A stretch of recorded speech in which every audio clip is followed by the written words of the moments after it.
nasa lupa. Merong mahigit 3,000 uri ng mga ahas buong mundo. Ayon ng mga ahas sa lamig at kayang mabuhay ng matagal. O ang mga ahas, reptilya pero walang paa. O ang mga ahas, nasa tubig at nasa lupa. Takot ang mga ahas sa soro, dila ang gamit nilang pang-amoy. Wala silang talukap ng mata at kaya nilang lumaki at humaba pa. O ang mga ahas, reptilya pero walang paa. O ang mga ahas, nasa tubig at nasa lupa.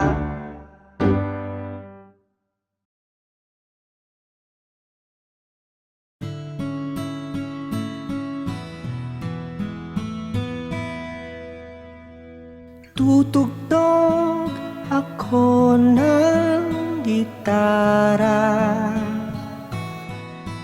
para sa aking mama, para sa aking papa. Tutugtog ako ng gitara.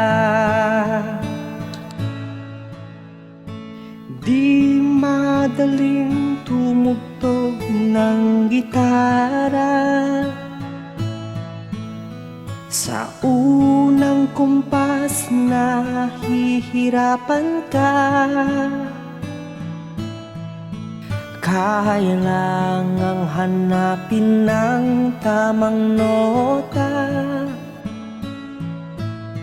nang sa gayon maganda ang musika.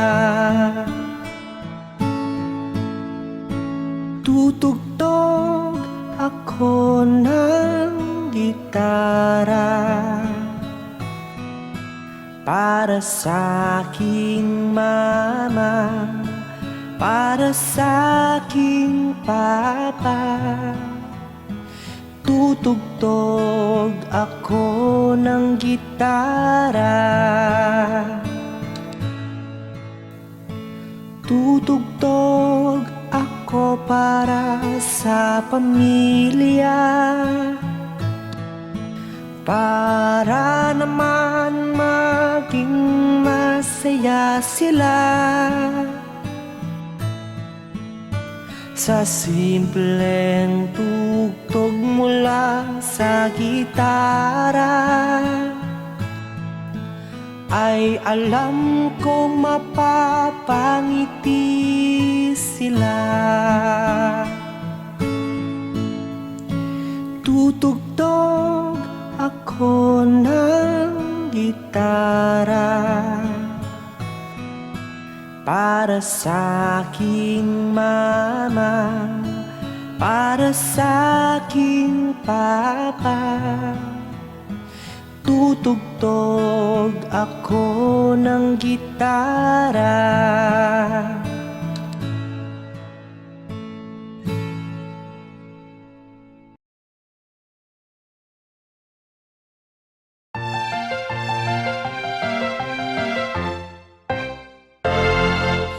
Ikaw ay unique, ikaw ay unique.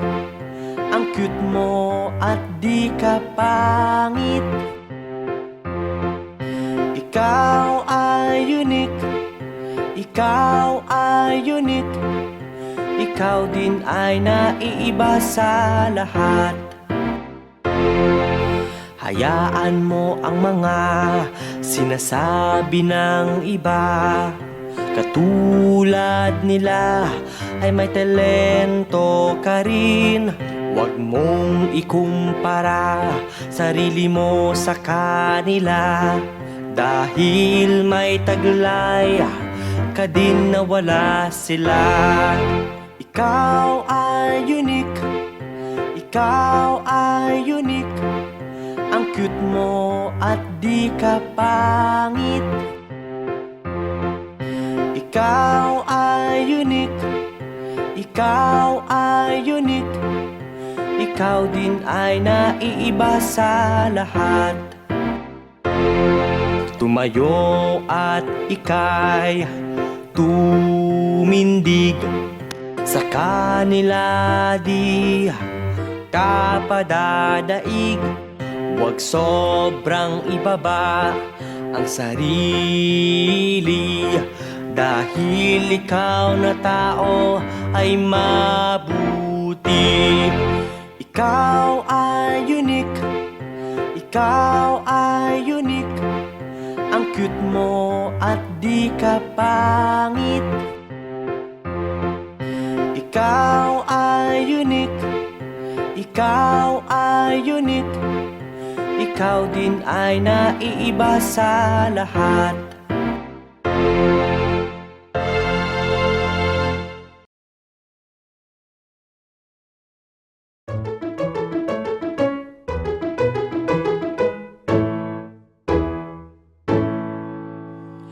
Kakaiba ka balyena, tunay ngang kahanga-hanga. Kakaiba ka balyena, sa mga kaibigan ipakilala. Alam mo ba ang balyena, ang pinakamalaking hayop? May dalawang uri ang balyena, ito ay tooth at baleen. Kakaiba ka balyena, tunay ngang kahanga-hanga.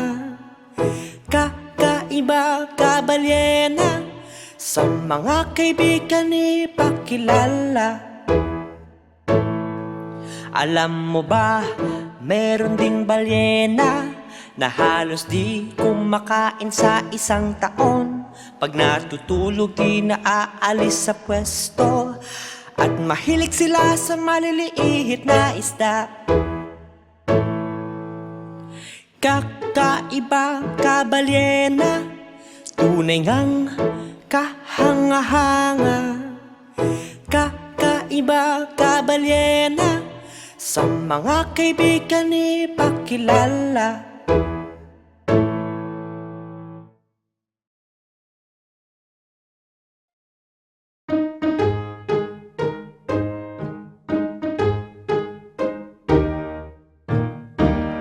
Kaibigang dolphin, o ating alagaan.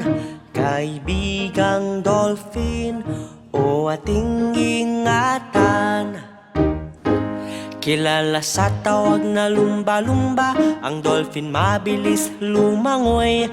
Sila'y palakaibigan at matalino, at pandinig nila'y sobrang talas. Kaibigang dolphin, o ating alagaan. Kaibigang dolphin, o ating ingatan. May iba't ibang uri ng dolphin, ang kanilang laki na iiba-iba. Maging ang kulay at itsura nito, at isda lamang kinakain nila. Kaibigang dolphin, o ating alagaan. Kaibigang dolphin, o ating ingatan.